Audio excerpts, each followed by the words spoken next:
All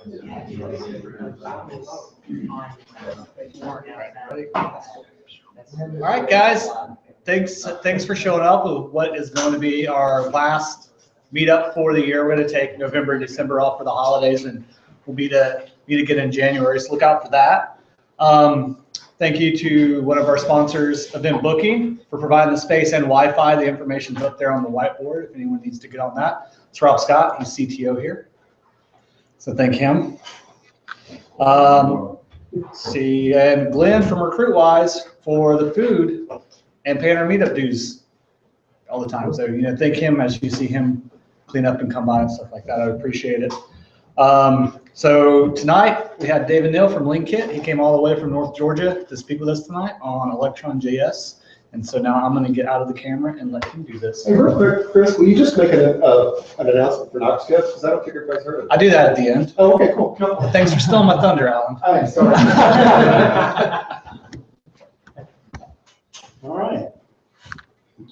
Well, man, thanks everybody for coming out. This is a really awesome turnout, and I really appreciate the opportunity to be here. JavaScript, it seems to be a thing. Right. Maybe this whole internet thing will take off. So I'm David Neal. I work for an awesome company called LeanKit. I'm a developer advocate. I work with APIs and do projects and stuff for our customers, and basically I help other developers do awesome things. And I'm real excited to talk to you guys tonight about Electron.js. I think it's a very, very interesting piece of technology based on Node.js. And you can trust me because I have a beard, I ride a motorcycle, which unfortunately I didn't ride it up to today, but I would normally. And I consume, right? And sometimes I can computer. But I'm on the Twitters at Reverend Geek. I'd really appreciate if if you have questions or anything afterwards, that if we don't get a chance to talk, this is the best way to get to interact with me, and I love to be a loudmouth on Twitter. And I try to be funny. Sometimes I succeed, other times not. Oh well. So we're talking about Electron, and by the way, this picture is from Tennessee. It's actually Chattanooga, Tennessee, where I took the picture. I tweeted this out and said, Tennessee wins the interstates. That's awesome. So we're talking about Electron. We're going to talk about why even consider desktop applications. We'll go through a crash course in using Electron to get you started, and then I'll share some tips and things that I've learned from playing around with Electron so far. So Electron, in a nutshell, is Node.js, the latest version, Node.js 4.21, I think now. And along with some libraries that are supplied to this Node.js framework for doing desktop apps. It is Google Chrome or Chromium. It gets bundled in with Node.js so that you're targeting a very specific version of Chrome. So when you're building these applications, you're using HTML and CSS and JavaScript targeted at the latest version of Chrome, so you're not having to worry about the cross-platform or cross-browser type issues as a web developer that you may have had to deal with, with Internet Explorer, Firefox, and various versions and so forth. Electron was built by GitHub for Atom. You may know the Atom editor if you've ever played and JavaScript, HTML, CSS application running on your desktop, and it's the best example so far of using Electron, and it's a very capable editor. I use it a lot, and it's got a package system and so forth. So they created this. They took the framework for creating this desktop app, and they called it at first Atom Shell. I later named it Electron when they released Atom 1.0. But the development is open source and has been available and has been a really, really active community since 2013. Electron there's been a number of Electron meetups now in San Francisco at GitHub, and there's a number of companies that I'll showcase some of those apps here later. But the kind of the universal response of why do we use Electron is the rapid development. You know, as a web developer, being able to rapidly create a desktop application using the tools that you're familiar with, being able to swap out themes because it's CSS. You can easily give your customers, your users, the ability to, you know, change out a light or a dark theme. That kind of stuff makes it really easy to skin. Shared code between both your web application and your desktop application, so you can leverage some of the investment you've already made in your web app and, you know, port that to a desktop app. It also has some capabilities around easy deployment and silent updates. So if you've used Atom or another tool that's based on Electron, you may have noticed, you know, you get a little notification saying there's a new update available, and you just need to restart your application to install it. So they supplied a lot of tools and utilities to allow desktop developers, you know, to make it really easy to deploy and to update. And it also, they're using native user experience, native UX extensions, so that as someone who uses your application, they'll see native file open and save dialogues, printer dialogues, train notifications. There's a number of things that Electron hooks into that's specific to your OS. So OS 10 or Windows or Linux, you're going to see those native kinds of things, and the user would never know that they're using a web application. So as a you know, a web developer myself, I've been doing web applications since the late 90s. When Electron came along, I was excited for some specific reasons, but it, you know, thinking about it, why do we even want to create desktop applications in the first place? Because everything's web, you know, a lot of things are going mobile. Why is desktop even something we should consider? And I think there are a number of really good use cases for desktop apps versus web applications. So offline capability. If someone's doing a lot of heavy data entry, if they're going into the field and either creating documents, doing data entry, maybe there's a, you know, offline capability that your application needs. And of course, mobile apps, you know, a lot of those have offline capabilities too, but you don't want to do a whole lot of data entry on a mobile app. You know, you don't want to be typing on an iPad. You know, that's not great. Being able to access local hardware like printers and devices and other kinds of devices. Being able to access the local file system, like you're working with documents, working with files, those kinds of things. Maybe is on premises. You need to interact with other systems that are only located at another org. This was my use case in that my company has a SaaS product, and we are, you know, it's all web-based. You don't install it in your organization, but we have a need to integrate with applications that only run on premises or are behind firewalls, and we don't have you know, access through the firewall to those kinds of things. So we need to build tools that integrate with those systems that run on premises. And a desktop or a service type app is a perfect example of how to allow a customer to, you know, interact with both a web-based and on-premise application. And then internal line of business type applications, maybe a desktop app is more appropriate. I mentioned being able to edit local files. Maybe you want to branch out and put your application you know, in the App Store, the Mac App Store or the Windows 10 App Store, being able to, you know, open up that market to your company. A kiosk style application. So like in a retail market or something like, or even healthcare, maybe your application is a self-serving application, and that would normally be a desktop app that's full screen. that's capturing all the input, and it'd be interesting to be able to build a native web applications in that scenario. Maybe in your organization, the logistics and the red tape of deploying an application to your intranet. Maybe you've got the intranet police. I've worked in some of these organizations where it's really, really hard to get your application deployed to an intranet, but maybe you only have a handful of users. This is like, maybe you got 5 engineers that need this application. You don't need to go all have an intranet application. You can just give them, you just hand them a desktop app for them to use. And maybe that's a whole lot easier to do.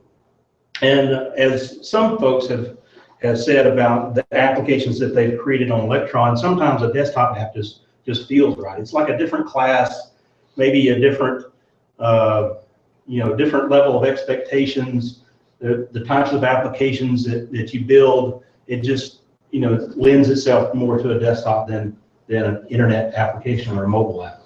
So I'm not going to talk about every one of these, but these are just some brainstorming that I did based on some other Electron applications I've seen, plus some apps that I thought were interesting. And these I think are great examples of what might be appropriate for a desktop application. Maybe you want to create your own media player or your own email client. Talk about the kiosk stuff, or even doing games. So what are the options now that you want to build? You have an idea for a desktop app. What are the options that are available to you today? And the first one being to write a native application. Maybe you're already comfortable with a particular platform. You've already written your application for Windows or for Mac, and you want to expand that. Well, writing a native app, it does have the pro of having that native user experience, and maybe you can share some C code. I don't know about you, but my C skills are not that great. I've been focusing on web for so long. It's been a long time since I've touched any C code. That's kind of a daunting thing for me. On the flip side, if you're going to build a native application, you're going to have to learn everything about that particular platform and use the, whatever language is most appropriate for that platform. Or you may have to, lowest common denominator is C or C++. And like I said, that's to me is not an option. I'd waste a lot of time trying to figure out how to get something like this working. Someone pointed out that Qt has some cross-platform libraries, and it's got an IDE and it's got a good user experience. But I believe there's some licensing things. You have to either use LGPL or GPL license, or it's a very expensive platform to license if you're going to do commercial applications. And again, you must learn everything about that platform, not only the UI and the code, but also the things that you might run into when going to deploy your application. So that's option number 1. Option number B, .NET, Mono, and Xamarin. I'm an old school .NET developer. I've been doing .NET since 2002. I was at the PDC in 2000 when C# was announced. I've been gung-ho pro Microsoft for most of my career. The pros for doing .NET is you definitely have a shared code base, but that's about all as far as desktop applications go. Xamarin, has gotten a lot of fanfare, and they're real popular for mobile applications, and they do have a Xamarin Mac solution, but realistically, it doesn't get the same amount of love that their mobile solutions get for iOS and Android. So there's also a licensing issue there as well. I mean, it's going to cost you about $1,000 a year to have a license for Xamarin Mac.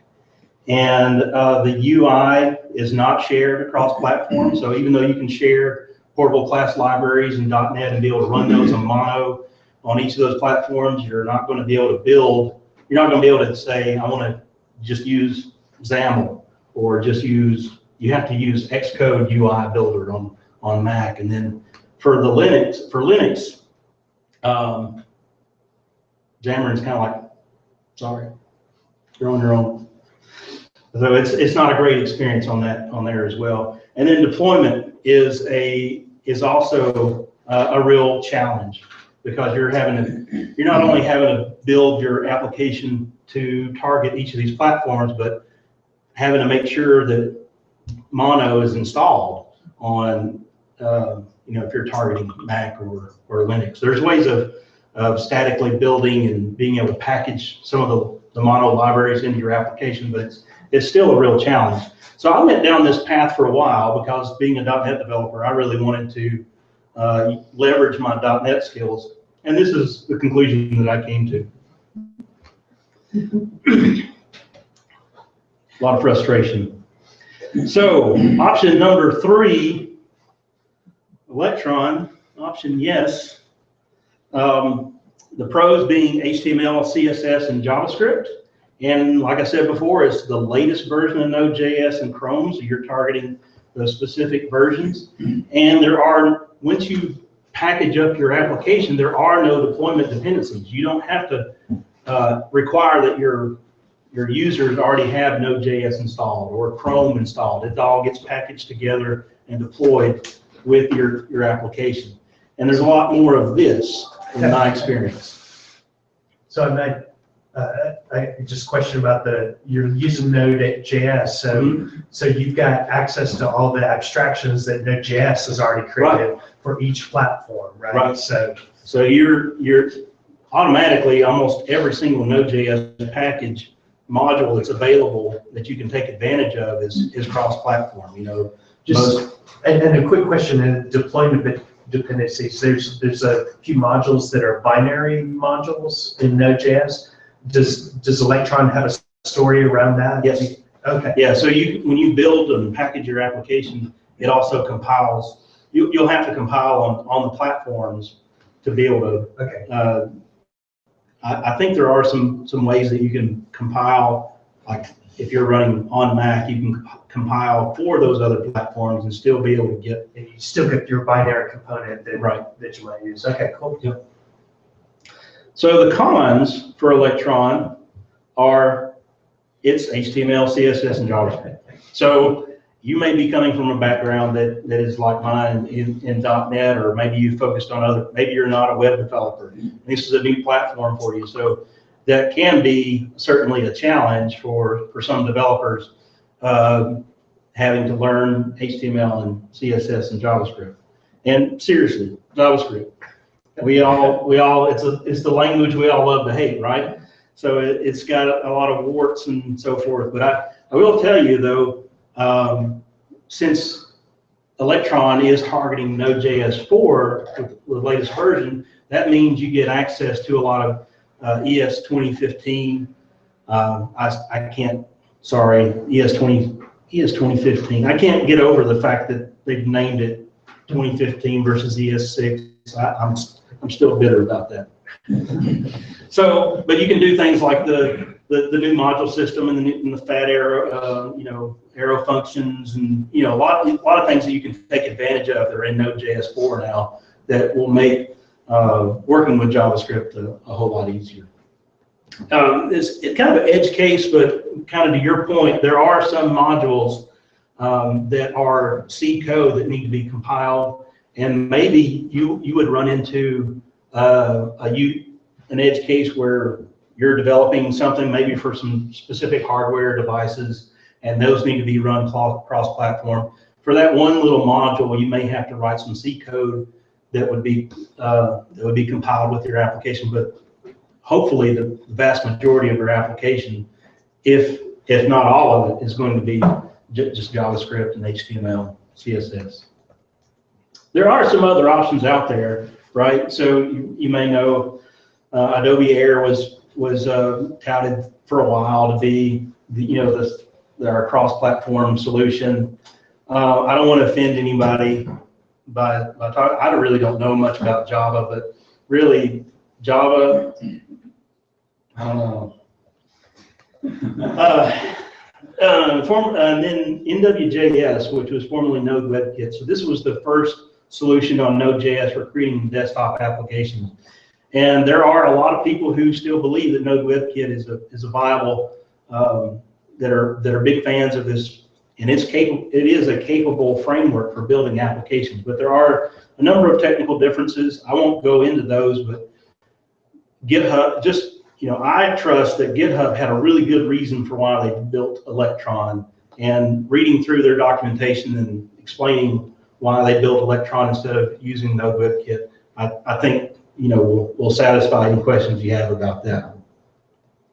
So let's talk about some examples of Electron. So this is Atom, if you haven't seen it before, and I've got a dark theme going here, but it's a great text editor. You can manage projects and has the package management systems similar to Sublime Text. It's really full, a great featured app. Anybody here? Plugin. Some of the plugins aren't quite as good as like Sublime Text, but anybody here use Slack? If you've used the desktop version of Slack, that is an Electron application.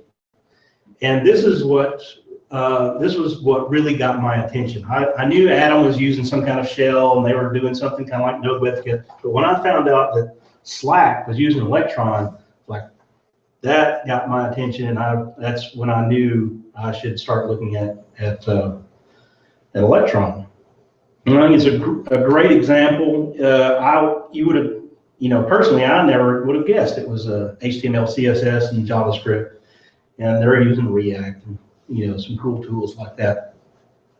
You may have heard of Visual Studio Code. I was really surprised when Microsoft announced that they had a cross-platform editor that run on Mac and Linux. And your first thought might be, well, they're using Mono and Xamarin or something like that, but no, they're using Electron. They're using the same kinds of modules that Atom uses to create their application as well. And just like I said before, they're using the squirrel silent updating, so forth, so that when updates come out, you get a little pop-up notification at the top says there's a new version available. You click on it and restart it, and it's there. Out of those Electron meetups, I've gotten to be familiar with a number of other applications. One is called Wagon. It's a SQL editor that you can use to basically edit multiple platforms. I think it's Oracle and SQL Server and MySQL, and they're targeting lots of different platforms. But this is a case where a desktop application just kind of feels right. Your DBAs might be a little hesitant to use a web application to manage their databases. That just doesn't feel secure, right? So a desktop app that's running inside your organization feels like the right solution. Another one that's come out recently is Nihilus N1. N1 is a mail application, and they are open sourcing this. Similar to Atom, they've created a package system for their mail client so that you can add plugins to your email. It's kind of hard to see on the right there, but there's things like Facebook and social media, and also GitHub plugins that give you direct access to a GitHub repo if it detects that the email is like a pull request or something like that. So you can customize your email experience through these open source plugins and create your own plugins using JavaScript. So it's a really cool application of using JavaScript and HTML and CSS, and it looks like a native application. Anybody here use or heard of Squiggle? Squiggle was is a video conferencing messaging application. They are coming out with this new product called Speak. That's basically a Google Hangouts or Skype type application, and this is all built in Electron. It's taking advantage of the WebRTC native HTML5 components that are in Chrome, and being able to do video conferencing with up to, I think, 25 people at once, be able to do desktop sharing.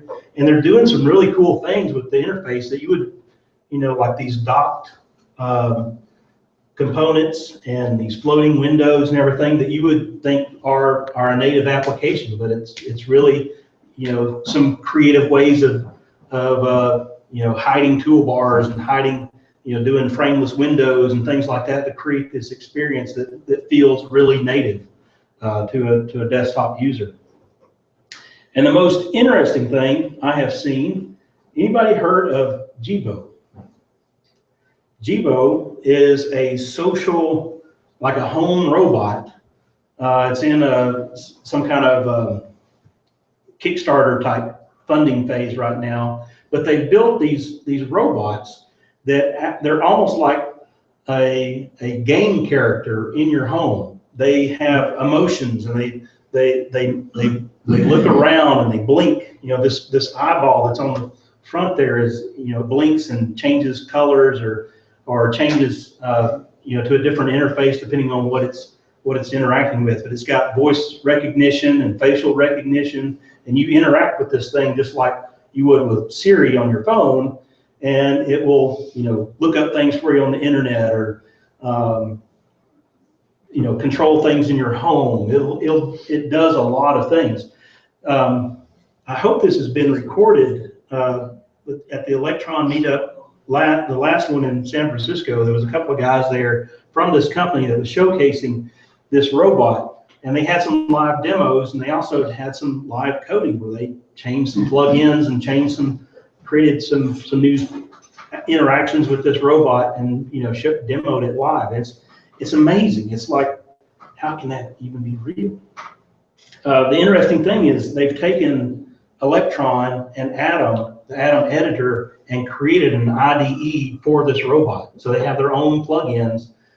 So you're using their customized version of Atom to be able to program this robot. And then the interface that's on the robot is also an Electron application. It's like React.js that renders this display that's like the blinking eye and any number of things. And it's all you can, as a developer, if you get the SDK for this robot, I think it's around $750, you can do all these things using HTML and JavaScript, CSS. Really, really cool. So let's jump into now that you've seen how cool Electron is, let's talk about how easy it is to get started with using Electron. Let me switch over here to my desktop. Hopefully I've got everything blown up to a size that's readable. If not, those in the back let me know. I'm going to start by creating a directory. We'll call it Knox Electron. Can everybody see that? I'm gonna first run np. You want to go into that directory first, don't you? That's right. Thank you. Already helping me out. I'm going to npm init and just take the defaults. And now all I'm doing, if you're familiar with Node.js, is just creating my package JSON file so I'm ready to start installing modules. So npm install -- save Electron pre-built. So that's the npm package. So if you don't already have Node.js installed, of course you need to install that on your system. And it doesn't really matter which version of Node you're running. Once it's downloaded, this Electron pre-built has a packaged version of Node and Chrome built into it. So when it's done, you have that basically an executable in your Node modules that for Electron. It's its own thing, kind of like Node. So once that's installed, I'm just going to create a couple of files, main.js and index.html. And appropriately, I'm going to fire up Atom.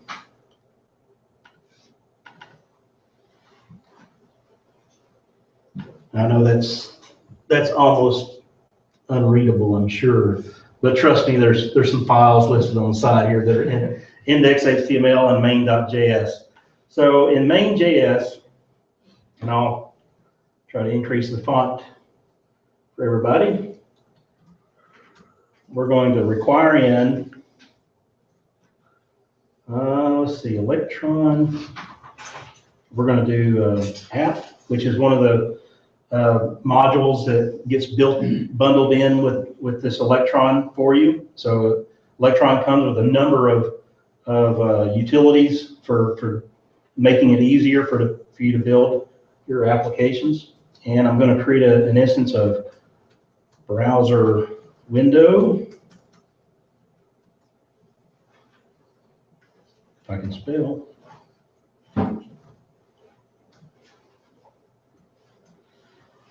And app is an event emitter. App is kind of like your application lifecycle management tool. It's got a number of utilities for knowing when an application gets started, when it gets closed, when other types of events happen. So we can say when it's ready, kind of like jQuery on document ready. We want to have our callback function here. And we're ready to create a new window, new browser window. And there are a number of things we could pass in to this. Things like centering it, handling whether a window is resizable, whether we can set a minimum width, a maximum width. There's a number of Chrome options. So I guess to back up, what we're doing here is Electron works by its main entry point is this main.js file. It's a Node.js application. So we fire up this main.js file first, and we can name it whatever we wanted to. It doesn't have to be main.js, but that's your entry point to your application. And this entry point then can create one or more windows. So you can have multiple windows as part of your application. You can spawn as many of those as you need here. And so this is like the heart of your application. It's going to get all the kind of events and stuff, and it can load up any number of interfaces. So rename that to window singular. And now we need to load up our file, tell it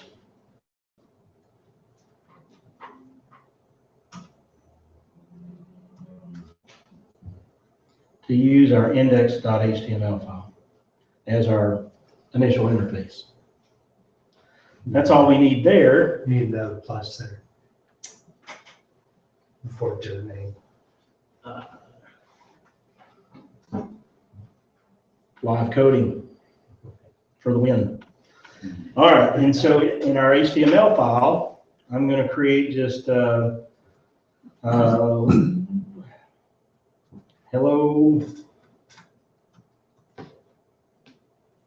KnoxvilleJS in the title, and then in the body, I'll create an H1 tag here and say appropriately, hey y'all, watch this, right? I think it's hold my beer and watch this. So now we have our main.js and our index. I'll switch over to back to the terminal, and I'll say Electron space main.js. And there's my application. There's the title up there, and there's HTML. Now, a lot of developers, if you're already a web developer and you're familiar with things like Bootstrap, and you can easily come up with some slick UI to create your application or leverage something that you've already created. It's really as simple as that. You've got an index HTML file, and then you can use whatever front-end framework that you're familiar with. If you want to use Angular, if you want to use React, if you want to use Backbone, or just vanilla JS and HTML, that's everything's fair game. Now here is the really awesome thing about Electron that I think is great. So not only are you using Chrome, but Electron packages Node.js in with Chrome so that you have full access to Node.js and all the modules and any modules that you bring in from NPM directly from your web application. So in the head up here, I can demonstrate, I can create a script tag and say I had some framework that I wanted to use, some module that I want to use. I can just require that in straight inside my HTML. In this case, we'll create, we'll use window.onload to know when our window is finished loading. And we'll say document query selector h1 text content equals, and we'll just use some like process as a Node.js module that gives information about the environment. So we'll say process.home, or that would give us the home directory of the current user, or I can say process.version. We'll say the version of Electron that we're running. And there's a number of other things too. We can use like the file system object that's in Node.js, and we can enumerate the files and folders that are part of the user's home directory. We can access files. We can load those files directly up into the browser. We can do, like I said, we have access to any NPM module that we want to bring in, and we can do that directly. We don't have to shell out to some other application or communicate back to that main process. We can do it all. And of course, this is a demo. You normally wouldn't do everything directly in your HTML file. You want to separate that out into a separate JavaScript file that you then pull in. But you can use, like I said, you can use require to require in your own modules. So if I go back and run this, I get nothing. Awesome. I must have a problem. Text query selector H1. Can you get to the debug console in your Electron app? So let's do that. So in my main JS, I can say window.open dev tools. And now when I run it, I get all the Chrome dev tools to be able to do whatever. And there's a number of options you can do with that. So if we look at console, it doesn't really help. I must have typed something wrong. Does process come with it, or do you have to include that? I'm pretty sure I don't have to require that in. Oh, you know what? This should be plural versions for the win. All right. So there's the version of Electron that I'm running, 0.34. And that just to highlight, this is the same Chrome DevTools as you're already familiar with. So you can use that to debug your application and look at your elements and do all that kind of stuff that you would normally be able to do. As a tip, one of the things that I use a lot is this npm save Electron debug. And what that does is we can add this to our main JS and say require Electron debug, execute it, and I'll comment out this open DevTools. Oh, by the way, you can, on the open DevTools, you can say, I think it's detach true, and it'll open your DevTools in a separate window, which is really nice. But what this Electron debug will do for you is now when we launch our application, we can do F12 or control. We can use the keyboard shortcuts to open up our dev tools, and this may be useful depending on who you're shipping you're deploying your application to. You can just leave the Electron debug tools built in, so that when someone calls and says the application's broke, and maybe they're in some other state, and you can screen share and say, well, just press, Option Command I, or press F12, and let's step through and figure out what's going on together. That's pretty cool. Could you do something like refresh the main page to try to recreate Oh yeah. the So this Electron debug also gives you keyboard shortcuts for doing a hard refresh and that kind of stuff too. So it gives you those same keyboard shortcuts. Nice.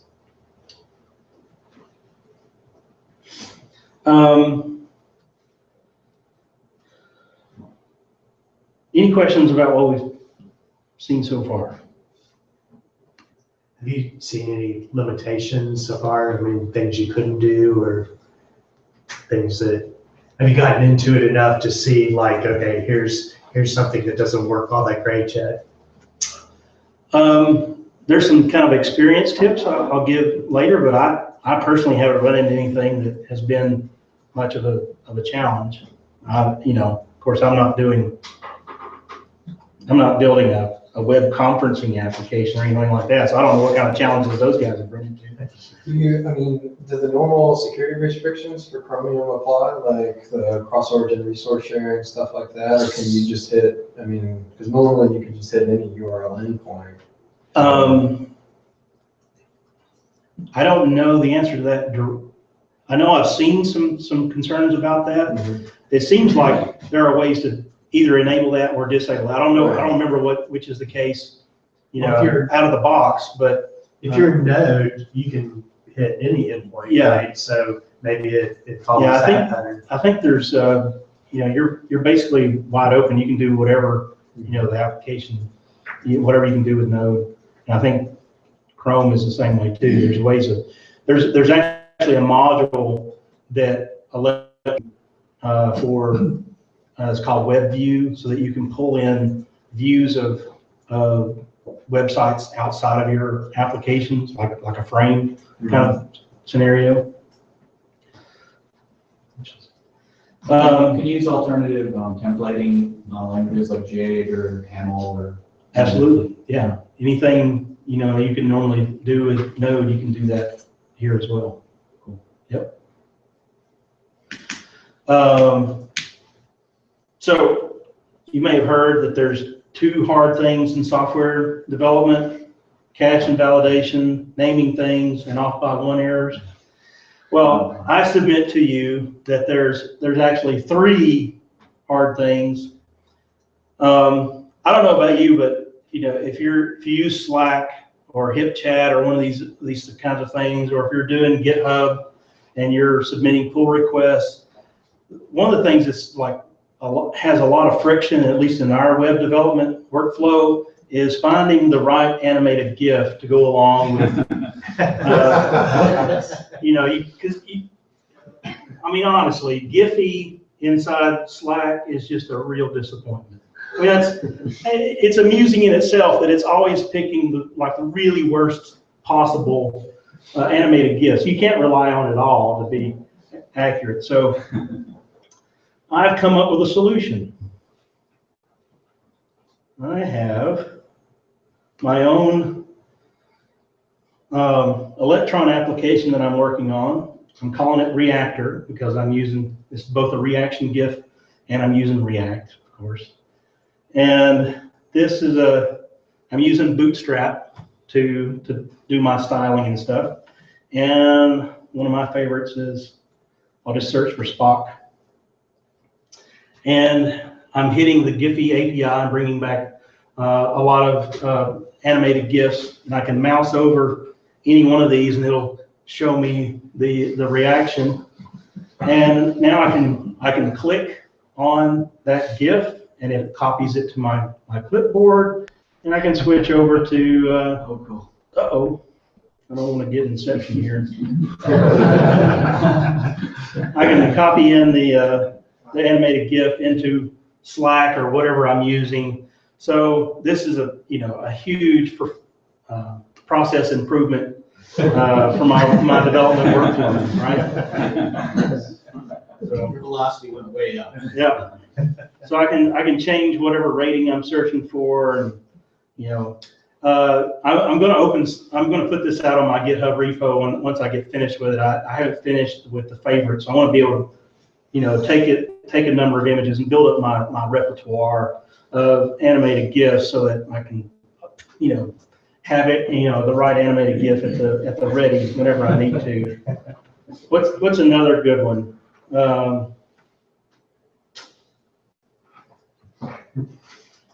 Drama. Drama, yeah. Dramatic. Maybe I should change my rating, just to be sure. Just to be sure I'm not showing anything inappropriate. All right. Yeah, Emperor's New Groove. Cool stuff. So makes it really easy. So you have that to look forward to. It'll be, like I said, I'll put it out on my GitHub repo here before too long once I get it finished. Spock. The Inception. Yes.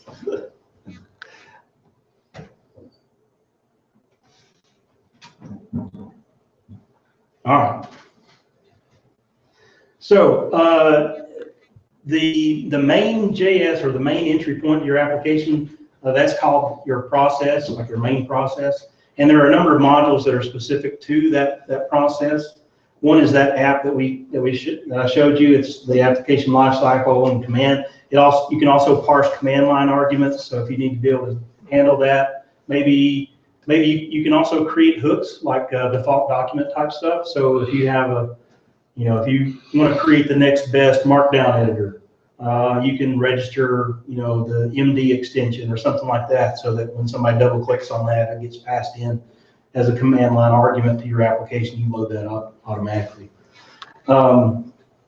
It's also, allows you to launch other renderers. So the browsers, the instances of Chrome that are your user interface, those are called renderers. There's this IPC, which is your inter-process communications, so that there's a module that's basically like a publish and subscribe, pub/sub type, mechanism, so that your browser instances can talk back to the main process and vice versa. And this allows your application to communicate back with the main, your main instance, and maybe fire up another window or do some kind of background processing, whatever it is that it may need to do. There's also dialogue for showing those file open and save, and info and error dialogue messages that are native to whatever operating system you're on. Doing system menus. So, an app on OS X, you're used to seeing a style of menus from the top, from the Apple logo. Windows has its own set of menus. This allows you to create those native menus for your application, so that the user is using something that they're familiar with. There's also power monitoring, so when you're connected to power, or you're on battery, or even somebody's closing the lid on your app, on your laptop, so that it's going into hibernation. Those kinds of events. And also the system tray. You can do the tray notifications. On the rendering side, this is your instance of Chrome. It also has a version of IPC for communications. Remote is a clever kind of a hack for communicating with, being able to require in modules that are only available to that main process. So it's using IPC under the covers, but it makes it look transparent to your application, so you can use some of those other modules. Web frame I mentioned earlier. There's a number of modules that are available to both the main process and the renderer. Clipboard, which is what I was using for my application. Crash Reporter, which allows you to set a URL and endpoint for your application so that when your application crashes, it automatically builds a crash report and posts that to the URL that's in your application. So it kind of phone home, it's like a phone home type thing to let, so you can be collecting those error logs without having to go, to those desktops and get them. That can be turned on and off. You probably want to let the user know that you have this ability in your application, and they can choose to opt in with that. Native images, being able to do like retina images and tray icons and those kinds of things. That's all handled through this native image. There's a screen module, so both screen dimensions as well as how many displays someone has. So if you want to create an application that takes advantages of multiple monitors, you can do that. And there's also a shell, so you can shell out and call other external applications, as well as the all important beep. Everybody needs to have a beep in their application. Some of the good tools that are available for Electron, I showed you Electron Debug. Electron Packager makes it really easy to package your application and be able to create those deployment files, be able to take resources like your icons and your images and package those in, and so that you have your special application icon, so that when you're alt tabbing or command tabbing around, you got your own icon there. So if I was on Mac, could I build a Windows package with that? Yep. So you don't have to go between platforms, you build them all in one place. Unless there are some native things that you need. So there's the Electron Packager. If your modules are all just straight JavaScript, HTML and CSS, the answer is yes. You can. It'll pull down the binaries for those other platforms and bundle your files, so that you have a deployment.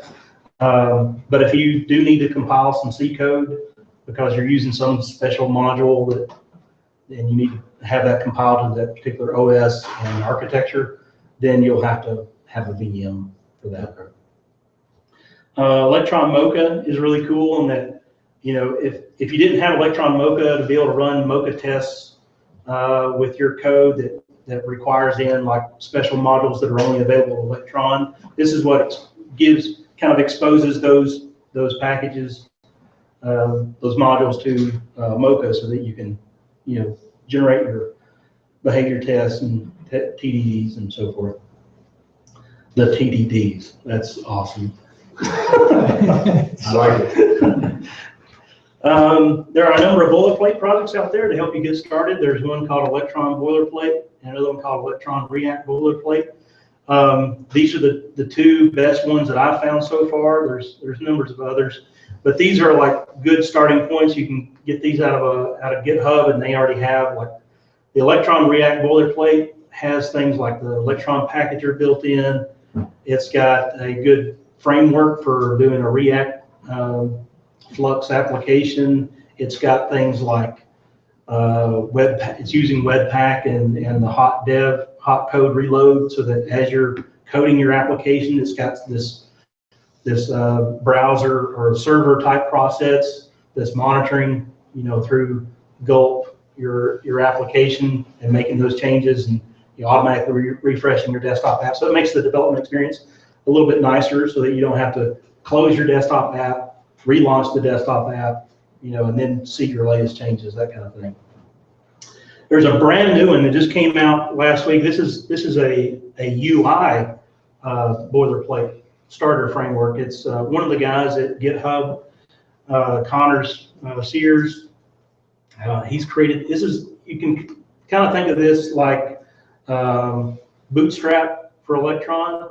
Right now, it's just targeted at creating a very Mac-like user interface, but the goal is, in very short time, to have a generic UI that is, a good starting point for building your application that would run on any platform. Bootstrap is fine, but it's really targeted at web. It looks kind of like a web application when you're running it in your desktop app. So you want a native looking experience, and this will become a good place to get started. I feel like it's Dojo all over again. But it's not using native controls though, it's simulating. It's simulating native controls. Yeah. Right. Yeah. So you can think of it as Cordova or something, but you're always targeting Chrome, the latest version of Chrome. Does that in itself use Electron? Did they build Photon with Electron? The package that you pull down is just some CSS and JavaScript, HTML. There's nothing. Okay, I see. Yeah, it's just like a starter to get you going. It's basically a CSS to get you going. So building for Windows, like I said, you can package, but if you do need to compile some of those special modules, if you run into that kind of case, then you will need Windows 7 or 2008 minimum. You can download a time-boxed VM from dev.modern.ie. You'll need Visual Studio 2013. The free community edition is fine. And you'll need Python 2.7 version of Node.js. Doesn't matter which version of Node.js, really, because you pull down Electron, it's the version that Electron uses is packaged in with those binaries. And you'll need Git, because there are some modules that are hosted in GitHub. So it needs to be able to pull down those modules for the build process. If you're building on Mac, of course, you can't run Mac in a VM. So if you're on Windows and you have a special edge case where you have to build for native Mac and you need to be able to compile code, then you'll probably want to get like a Mac Mini, some kind of cheap option for doing Mac, because you can't which is silly. You'll need Xcode 5.1 and Node.js. If you're using Homebrew, you'll need PyObject-C. Again, just to be clear, you don't need these things if your application is just straight HTML and JavaScript and CSS. This is only in the case where you have a module that is, or you have a dependency on a module that needs to be compiled for a particular OS. And building on Linux 2.7, Python, Node.js, Clang 3.4 above, and the GTK lib notified development headers, kind of the standard Linux build stuff. So running through some tips, there's, it's just a little thing. So creating a native desktop experience using a web browser, you need to pay attention to little things like this. So if on a Mac and you mouse over a link in your document, you get the little cartoon hand, the little Mickey Mouse glove hand. This, you want to make sure that you set your CSS default cursor so that it's always an arrow no matter what you're pointing at, so that the cursor is not changing. That would look a little funny to someone who's, wait a minute, I only see that when I'm in the browser. Why is this happening in a desktop app? Using WebKit, user drag none, and user drag text. So drag none is what you want to apply to images, so that somebody can't, if they click on an image, it doesn't create that little ghost image that they're dragging around on the page. You don't want to have that kind of effect. And then if you want to make sure that users can select text in your application, it's another CSS attribute. If you have multiple windows in your application, keep those windows open so that you want to intercept when somebody closes a window. And because creating these windows is a kind of an expensive operation, and you want to make it like appear natively fast. And so instead of killing that window altogether and then creating a new window when they need it, you just want to hide that window and then just re-show it. This is also a way of doing background tasks. So Node.js and Chrome, of course, are all single-threaded event loops in JavaScript. So if you need to do a lot of processing, you don't want to freeze up that application. So the workaround today is use a background window that's hidden from the user to run that kind of stuff, and using IPC to do that publish subscribe messaging between your processes, right? So it's old school IPC stuff to do that, simulate that multi-threading. You can do web workers and Chrome, but you don't get access to Node.js. Those are sandboxed just like they are in Chrome.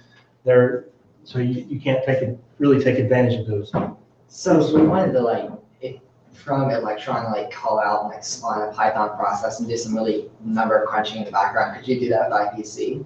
Yeah, you get stuff back. Right. So you would make a call from your renderer, which is your instance of Chrome, back to your main process. It says, I want you to do this work for me. Okay. And then your main process would be in charge of going and doing that work either on a separate browser window or however you want to manage that. And then it would send a message back to your renderer letting you know it was done and here's the results. Could it run it from the shell?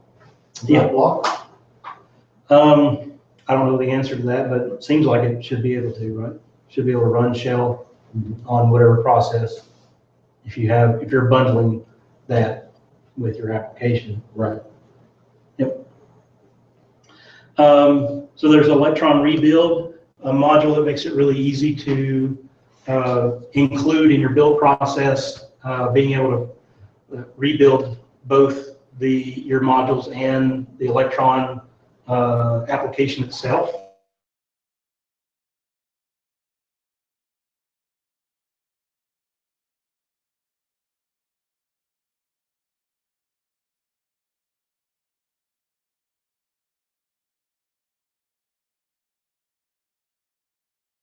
Icon fly to create all my different icons for my application. It creates all the Retina versions and icon versions for Windows, and it creates my whole application icon set for Mac. So it's like I created this one goofy image on my iPad, imported it into Icon Fly, and it creates all the different icons and stuff I need for my application. According to Electron, the guys that are working on Electron, their upcoming roadmap is, well, yeah, the UI toolkit that came out last week, that they're going to continue to improve that, make it a good starting point. They're going to streamline basically how to get started with Electron. Right now, it is kind of, there's this one big resource out on GitHub called Awesome Electron. It's like this ton of projects and other examples and resources and boilerplates, and you kind of have to go and pick and choose what modules might work for your application. So they've got some really good documentation out on electron.github.io, but there's still a lot to be done to get you started. They're going to improve some of the platform integrations. I know there's a number of Windows 10 native stuff that they're going to that's different from Windows 8 around like the tray notifications and dialogues and so forth that they're working on. And their plan is to come out with version 1 in early 2016 with all these kinds of things ready to go. And any questions?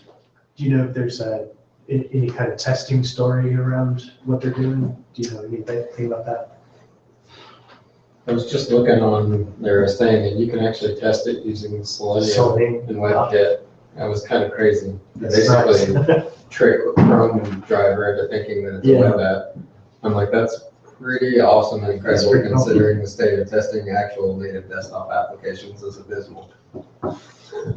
X, Y coordinate. Yeah, exactly. That's pretty fantastic. Well, thanks for bringing that up, because I didn't know the answer to that. No, I was just That's looking at it, awesome. so I was like, what? Yeah, cool. Well, the last thing I want to leave you with is you don't need permission to be awesome. I personally believe that we as software developers have a unique opportunity and responsibility. We have the skills and the ability to change the world. Hopefully I've shown you some things today that are interesting, some things that may trigger some ideas and some things for you to play around with and have fun with.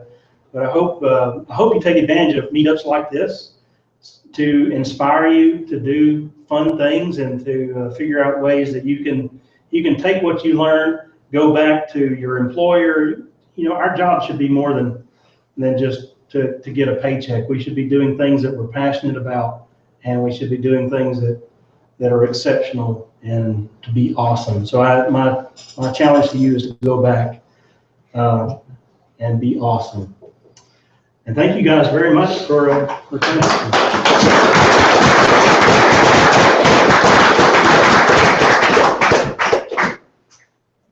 Thank you so much, David. You guys passed me the sign up sheet here, so I'm going to give out